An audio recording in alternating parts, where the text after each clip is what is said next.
Welcome to Jarvis Gospel Thoughts and More Old Testament. So, as I explained in the previous podcast, today might be a bit of a long podcast. So, fasten your seatbelts because we're going to go through a journey.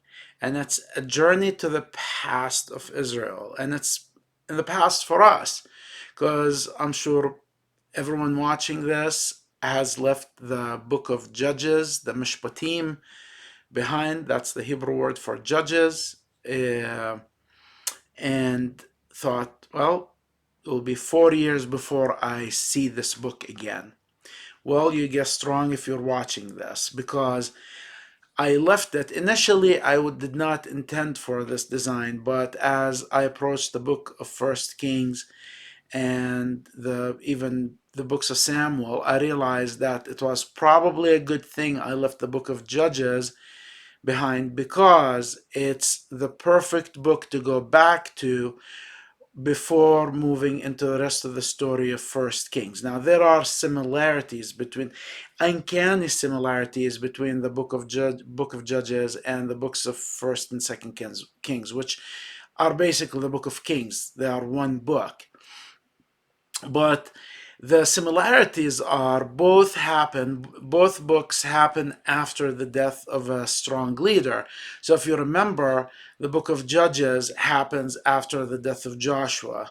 And oh, by the way, we have not discussed the book of Joshua yet, and we have not discussed the rest of the life of Moses for a reason in my heart that you will know later. But the book of Judges happens after the death of Joshua, as the children of Israel cross into the Holy Land and they begin to possess it. And the book of First Kings, where we left yesterday, or the previous podcast for you, we left with a fork in the kingdom, when the kingdom of Israel and the kingdom of Judah have forked out after the death of yet another strong leader, who is Solomon, and the end of the United Kingdom. So this book, the book of Judges, will help us understand the historical roots of what will happen in Israel next, with the kingdom of Israel and the kingdom of Judah and that split, because the historical roots of all of that are here. So let's start, and then in the end I'll summarize, and we will draw some lessons that will be helpful. So, as I said, the book of Judges starts after the death of Joshua, and the children of Israel are asked to go in and possess the land. And if you remember from the book of Joshua, the command is to go in and inherit the land and drive out utterly. The scriptures in the King James uses the word utterly.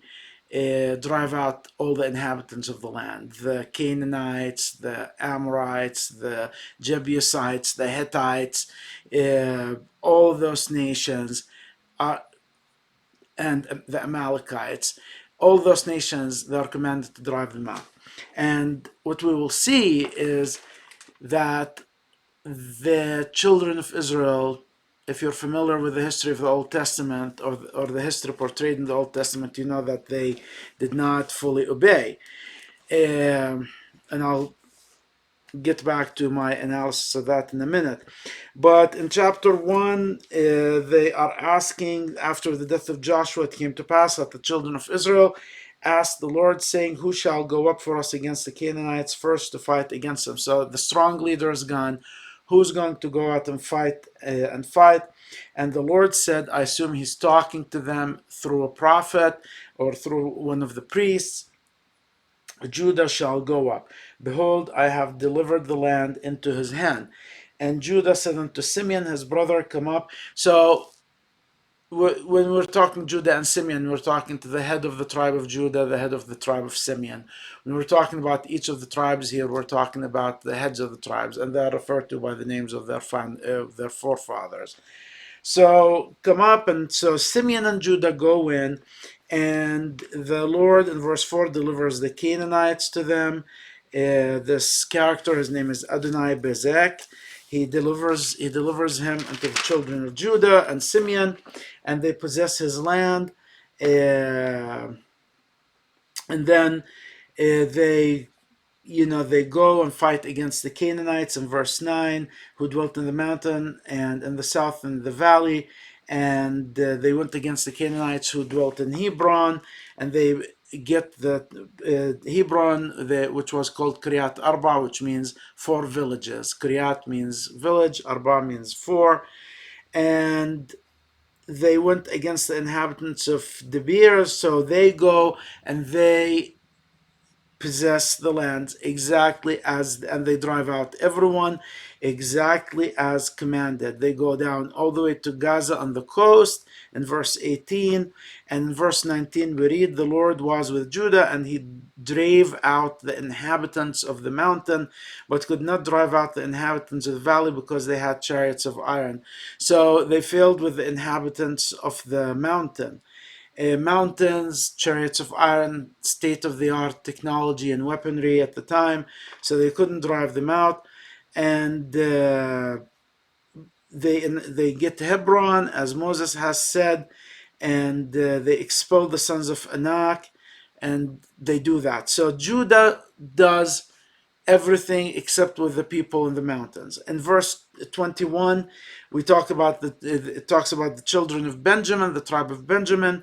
They did not drive out the Jebusites that inhabited Jerusalem, but the Jebusites dwell with the children of Benjamin in Jerusalem unto this day. So that the Benjaminites could not drive out the Jebusites.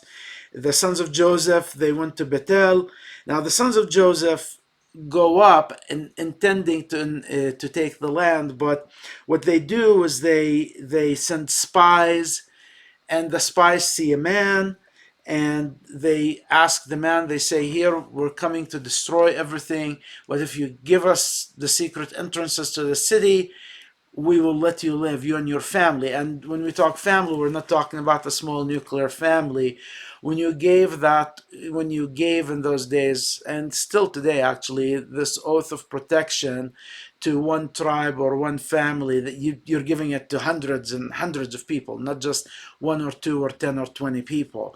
So this man escapes. The sons of Joseph go to Bethel, they inherit it, they conquer it, they drive out everyone. But in verse 26, we read that the man went into the land of the Hittites. So this man they let leave, went into the land of the Hittites and built a city and called the name thereof Luz, which is the name thereof unto this day. So they did not. So even though they drove out everyone inside Bethel, they still left one family. The Lord commanded them to drive out everyone, and they let one family, meaning probably hundreds of people, live, which is against the commandment of the Lord. Then Manasseh, neither did Manasseh drive out the inhabitants of Bethshan, and they basically put people to tribute, as it says in verse 28, which means they go after their money. They want money from them. They want tribute. Neither did Ephraim drive out the Canaanite that dwelt in Gezer. Neither did Zebulun drive out the inhabitants. So on so forth, and it goes through all the tribes of Israel, and they did not drive out the inhabitants of Israel. And actually, when it comes down to the children of Dan in verse 34, the children of the Amorites forced, so instead of the children of Dan forcing the Amorites out of the land, the Amorites forced the children of Dan to the mountains, and for they would not suffer them to come down to the valley. So they cornered them in the mountains. They were in control. Now in chapter 2, we see the consequences. The Lord reminds, the angel of the Lord came from Gilgal to this place called Bokim. Bokim means a crying place, the place of crying. And he reminds them of their story. He reminds the Jews of their story. You came out of Egypt. I never broke a covenant with you. And I told you to throw down the altars of these people, but you have not obeyed my voice. And because of that, in verse 3, a reminder of the Book of Mormon, the Nephites and the Lamanites. In verse 3 here in Judges chapter 2, wherefore I also said, I will not drive them out from before you, but meaning the Canaanites and the inhabitants of the land, but they shall be as thorns in your sides, and their gods shall be a snare unto you. And this is what it was. The Lord was asking the children of Israel to drive out people who were ethically, morally, spiritually corrupt. They were offering children, little babies, as sacrifices. They were committing all kinds of abominations. Their religion was just complete bunk and complete horror to the Lord. And the Lord wanted to cleanse the land of them, and the children of Israel did not come through for the Lord. So the Lord said, fine, they'll stay there, and they'll be a thorn in your side, and their gods will be a snare to you. So the children of Israel, of course, lifted up their voice and wept. And in verse 4, and so they called the name of that place Bochim, or Bokim. Bokim, Baka in Arabic and Hebrew, means to cry, to weep. And they sacrificed there unto the Lord. And then they go to inherit the lands that they managed to possess and that they were in control of. And the people served the Lord all the days of Joshua and all the days of the elders that outlived Joshua, who had seen all the great works of the Lord that he did for Israel. So these people lived for a long time with the people who saw the miracles that Joshua and maybe Moses wrought, but they did not have a testimony of their own about the greatness of the Lord. And that's probably what the Lord wanted them to see, is that even though they were few, even though they were vagabonds who came out of the desert, he would give them great power and let them possess the land. But they didn't give the Lord the chance to let them do that because they refused to obey his commands, to drive out the people of the land. And you can't hold it completely against the children of Israel because they are humans, and they probably didn't have it in them in a way to commit what we would look at today as genocide. They didn't have it in them. It's really hard to do that. It's really hard to drive out everyone and utterly destroy everything, animals, children, women, men, and all of that. So, but they did not trust in the Lord, and that's the point. And some people might say, why would the Lord do that? Why would God ask them to do that? That is a long discussion, but the bottom of it is these people were probably so corrupt with their religion. We know a little bit about their lives. They were so corrupt and so bloody in their dealings with each other and with their families, and that they probably weren't a good nation to survive.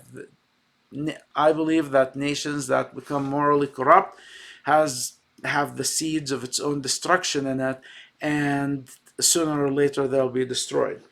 And so, anyway, long discussion, very philosophical, but the people inherit the land, and arose in verse 10, chapter 2, arose another generation after them, which knew not the Lord, nor yet the works which he had done unto Israel. And this is really where the book of Judges begins, with this cycle that we will see over and over and over again. And it will always start with a verse like this: and the children of Israel did evil again in the sight of the Lord. And then they ask for help, they cry for help, and the Lord sends someone to save them. They're good for 30, 40, 20 years, and then they sin again, and so on and so forth. So that's a cycle. But in the cycle here that we have in the book of Judges, and this is a cycle that we will see happen over and over again in the book of First Kings. Now, let me stop here for a second before going into the stories of the book of Judges and share what is the main purpose of this. The main purpose of this book of Judges is to show that the Lord, notice all the judges, all the mishpatim who will rule, will be from different tribes of Israel. And Judah, who obeyed every command of the Lord and drove out everyone, the whole point of this book is to show that Judah eventually will become the worthy tribe to rule Israel through David and Solomon and the Davidic line. And so we will see the failure of all these judges from the other tribes. And then in the book of Samuel, we'll see the rise of Saul. And Saul is a Benjaminite, and we'll also see how he failed to rule as a king over a united kingdom. He failed the Lord. So the writer wants to justify the rule of the line of David. But when we get into the books of First and Second Kings, we will see that eventually even the line of David, the descendants of David himself, will fall into the cycle. And how when Israel, the 11 tribes, separate, they will from the get-go fall into the cycle, and they will never recover from it. No prophet, nothing will work with them. Whereas here you have the Mishpatim, the judges show up and they fix things for a while, but then the children of Israel just go back into their old sin. Now, as I keep saying over and over again, the story of the children of Israel is the story of all humanities. They are chosen as an example to us. They are chosen as an example of humanity. And their stories are stories for all humans to learn from, because we are all like the children of Israel in our tendencies. Actually, the children of Israel, the children of covenant, do a little better than the rest of humanity, because the rest of humanity does not have the covenant, does not know the one God, and they have these chaotic, morally, spiritually chaotic lives. But anyway, the whole story is about avoiding, trying to understand the cycle that I just talked about, and trying to avoid it. So let's dig quickly into this book. So chapter 3, before I leave it, chapter 3, it talks about Israel intermarrying with the Canaanites. They worship false gods, and of course they are cursed. And so in verse 4, in verse 3 it talks about the 5 lords of the Philistines. In verse 4 it says, they were to prove Israel by them, to know whether they would hearken unto the commandments of the Lord, which he commanded their fathers by the hand of Moses. And so the children of Israel start intermarrying, getting the habits and customs of the Canaanites, which is exactly what the Lord didn't want. And they do evil. In verse 7, they do evil in the sight of the Lord, and forgot the Lord their God, and served Baalim and the groves. The children of Israel loved Baal, and they loved the groves, which is the name for Ishtar, worshipping among the trees.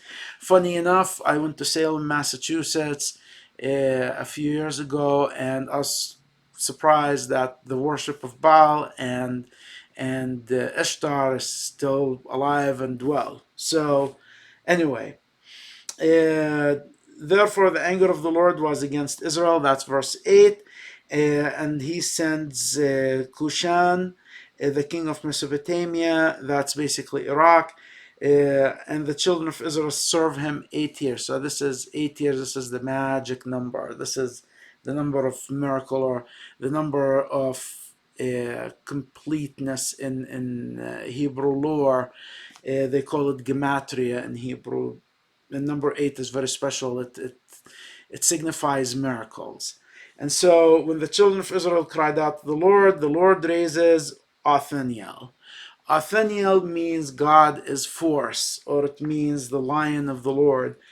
And he's son of Kenaz. He's the brother of Caleb. And the Spirit of the Lord came upon him, and he ruled the land 40 years, and he crushes the Iraqis, he crushes Kushan, and for 40 years, things are good. Then verse 12, cycle number 2 starts. Again, the children of Israel go back to worship idols, to worship Baal, to worship the groves. And then the Lord strengthens Eglon. Eglon basically is the Hebrew word for a fat person. He's as fat as a calf. or a small cow. And so that's what egel means. Eglon, egel. He's very fat. Fat shaming at its best in the Bible. Uh, but when and so the children of Israel cry unto the Lord, so that they serve Eglon 18 years. And when you say serve Eglon, that means they are sending him money, taxes, fruits. He's in control. He's raiding them. So they cry to the Lord, and the Lord sends Ehud. And Ehud, his name means praise. It's actually very interesting because Ehud is what the name Muhammad is taken from. It's, I believe, shares the same Semitic root here. So Ehud, the son of Gera, he's a Benjaminite. He's from the tribe of Benjamin, the tribe of Saul later. And Ehud made him a dagger. So Ehud basically becomes an assassin of sorts. He doesn't lead an army. He makes a dagger, and he goes to Eglon, meets with him, and asks him to clear the room. He tells him he has a message from the Lord. Eglon, unwittingly, not expecting anything, lets his guard leave and stays alone with Ehud, who has hidden his dagger under his right thigh. So Ehud uses his left hand. If you remember, I talked earlier about this, the right hand being the clean, blessed hand. You do good things with it. The left hand is what you use to clean yourself. It's a filthy hand. So he makes this dagger, hides it under his right thigh, and then when he's alone with the king, who's suspecting nothing, he draws this dagger and stabs it in him. Stabs Eglon with it, and Eglon is so fat that the dagger doesn't come out. So his guards worry about it and start knocking on the door. Eglon doesn't open the door, and they go in eventually and discover that he's dead. And when the king is dead, as is the situation with any kind of dictatorship, strongman dictatorship, when the strongman dies, the army, the people's will is weak, at least in tribal societies like this. And Ehud slew Moab in verse 29, chapter 3. Slew Moab at that time about 10,000 men, all lusty and all men of valor, and there escaped not a man. So he kills them all completely. Not one man escaped. So Moab was subdued. Now, remember, Moab, they are the sons of Lot, the incestuous sons of Lot. The Jews look down on them. Their name means "who is my father." So they, in Judaism, there is this concept of a mamzer, someone who's out of wedlock, someone who doesn't know his dad. And so these people are not people that the Israelites like. And so there was peace for 40 years. Again, 40 years, multiples of 8, meaning miracle of the Lord. This is to indicate that the Lord is providing them with this peace. Then we have this person in verse 31 mentioned briefly. His name is Shamgar. He's the next Mishpat, and he's the son of Anath, and his name means sword, Shamgar. And at least that's what they think it means. It's not a root that I recognize or a word that I recognize, but that's what the etymologists who study other languages of the time tell us it is. It means sword, and it's consistent with what the verse says. He slew of the Philistines 600 men with an ox goad. And he also delivered Israel. So he was a fierce man. He was like a sword. He killed people. Then in chapter 4, we have another interesting story. The children of Israel, so it starts with, and I'm sorry that I chuckle every time I read this, it tickles me pink that you would see the miracles, and within in less than a generation, you're just going back to it again. It tells you how short human memory is. And the children of Israel again did evil in the sight of the Lord when Ehud was dead. So that phrase, when Ehud was dead, soon as he died, they went back to their old ways. And the Lord sold them into the hand of Jabin, king of Canaan. So this begins cycle 3, and the children of Israel, and whose host was, so the Canaanites were led by this man. His name is Sisera. And the children of Israel cried unto the Lord, for he had 900 chariots of iron, and 20 years he mightily oppressed the children of Israel. So this guy Sisera was just an oppressor. So now we have the rise of two important characters. Deborah, she is a prophetess. And for people who doubt that women can ever hold the priesthood, here we are. One of the many prophetesses in the Old Testament. She is a prophetess. She receives revelation and vision, and the people of Israel come to her for counsel and advice. And remember, I said, I think in the previous podcast or the podcast before, a role of a prophet or a prophetess is different than the role of a priest or a Levite in ancient Israel. So they definitely had some sort of priesthood, but not necessarily. The prophet in ancient Israel, his role, he's called of God. He or she is someone who spoke with God and received revelation, received the message, and then went and confronted the powers that be. So he either confronted, we have prophets who confronted people, as we will see much later in the Old Testament. Daniel, Jeremiah, they went to the whole people, but the whole people were corrupt. But the role of the prophet is mainly to confront political power, to stand up to whoever is in charge, because in that society, political power, the king, the mishpat, was the judge, was chosen by the prophet, was chosen by God. So that's why the Lord raised prophets at the time, because they were his voice to the person who's chosen of God. And so there is this character, Deborah, and she's a prophetess, and Deborah, her name means Deborah, basically wasp, or she stings like a wasp. She's a sharp stringer. She's a strong woman. She's a strong person. And she's married to Lapidoth, whose name, again, the root isn't a root I recognize, but the name means flame. So this is the first power couple in the scripture. Well, we had previous power couples, but this is a power couple in the scriptures, as my wife likes to say. Deborah and Lapidoth, the flame and the stinger. And she judged Israel at the time, so she was a judge and she was a prophetess. And she dwelt under the palm tree of Deborah. So there is a palm tree called after her. And palms not only are a symbol of fruitfulness, but they are also a symbol of strength and power and wisdom. So she judged Israel at the time, and she was at Beth El, the house of El, the house of God, at Mount Ephraim. And the children of Israel came up to her for judgment. And so she sent and called Barak, son of Abinoam. So this is the second main character in the story. And she said to him, you are commanded to go against Sisera. And he says in verse 8, I will not go unless you come with me. So Barak might have had many reasons for that. One of them is he probably thought the people of Israel we're going against this man who has oppressed us mightily, who has all of these chariots of iron. They will not trust me unless we have the prophetess, the judge, at our head.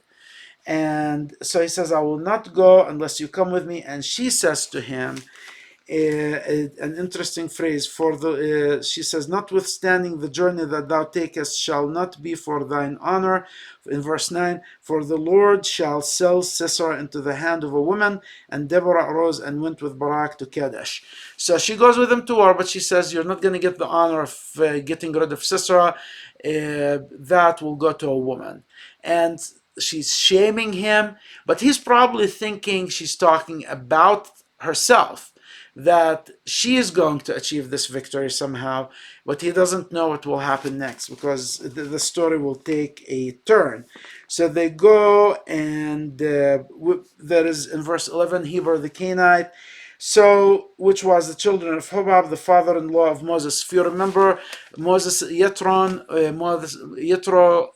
or Jethro, Moses' father-in-law, goes into the Holy Land with him, and he becomes a part of the camp of Israel, and he settles there, and they dwell with the Israelites, and so their people are already there, are already a part of the story. They are a part of the alliance.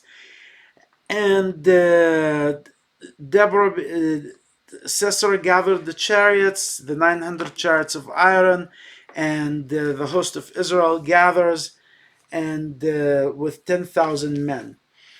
And the Lord, in verse 15, discomfited Sisera. This is a very interesting word, discomfited. It means he caused them to panic, and he caused them to run away. And this can happen in war. The scriptures are very sparse, very short on this, so they didn't tell you the battle details. But there are many ways in battle to make your enemy fear you. But we don't know what strategy Barak used. And Sisera fled away to the tent of Jael, the wife of Heber. Jael, her name means Jehovah is God. Jehovah Jah is Elohim. And he goes to this woman, and what she does, she receives him, she comforts him, she gives him, he says, I'm thirsty. She gives him this full fat milk. She puts him under blankets, she covers him, and he says, just stand guard, don't let anyone in. She lets him in, but once he goes in, he's fallen asleep. He's probably tired of war. He's scared. She just had this very heavy milk, and she kills him by putting a nail, it says, but it's probably a stake, into his head, and hammers it into his head and kills him on the spot. And so that's Deborah's prophecy being fulfilled. The honor of getting Sisera falls into the hands of a woman rather than Barak. And of course, chapter 5, there is this beautiful, beautiful song that I will not talk about, but it recounts the whole story and the delivery of Israel from bondage. It's amongst the most beautiful parts of the Old Testament. Highly encourage you all to read it. And that's where the era of Deborah and Barak lasts 40 years. And again, in chapter 6, the children of Israel do evil again. So we start cycle 4. And now we have this character whose name is Gideon. Gideon means someone who breaks things. And Gideon comes from a family that must have been very prominent. And the Lord sends a prophet to him and into the field as he's threshing, as he's in the wine press, and he gives him his calling. And he says, I'll basically make you the instrument to deliver the children of Israel. Gideon is a very interesting character. His father worships Baal, so he has the prophet that has Gideon destroy Baal, destroy the altar that for Baal that was in his house, and he realizes after having a covenant meal with this messenger who turns out to be an angel of the Lord. He realizes that he's seen an angel, and he asks for a miracle. And basically, what happens? He cooks this meal, and the angel of the Lord touched the flesh and the unleavened cakes, and arose a fire out of the rock and consumed the flesh and unleavened cakes. So this is sort of a covenant meal because it has an unleavened cake in it, and that's where Gideon knows that this is an angel of the Lord, that this is not a trivial matter that he's dealing with, that he's been called of the Lord, and he proceeds to destroy the altar of Baal. And and not only that, the groves also are destroyed, and he gets because of that. In verse 32, we're told, verse 32 of chapter 6, we're told he's called Yerubbaal, because he's thrown down the altar of Baal. And Gideon keeps asking for miracles. And so there is this thing about a fleece with water. And then Gideon chooses an army in chapter 7. We know the story about choosing 300 men out of the thousands of people who go to march against the Canaanites with Gideon. And the Lord basically delivers the Midianites into the hands of Gideon. And he destroys them. And he frees Israel, but he refuses to be king over them. The Israelites wanted him to be a king, but he refuses, and his reign lasts again 40 years, which signifies that the Lord is causing that peace, causing that prosperity. And Gideon has sons. And as soon as in verse 32 of chapter 8 we read, and it came to pass as soon as Gideon was dead that the children of Israel turned again and went a whoring after Baalim and made Baal Berit their god. So Baal, and there is this word Berit, which is the word for covenant, which is similar to the word Brit in Hebrew, and they just apostatize almost immediately. And Gideon's son Abimelech rules in his stead. So this is it for part 1 of the book of Judges. And in part 2, I will talk more about this cycle of faith, apostasy, falling away, restoration, and so on and so forth. But then there will be events where we will see that corruption, and I hope you'll be able to see that this corruption in Israel is sort of becoming worse and worse and worse as time goes by, ending with Samson, and after Samson there's complete chaos, and a story with the tribe of Benjamin, which we will talk about in the next episode. Thank you for listening.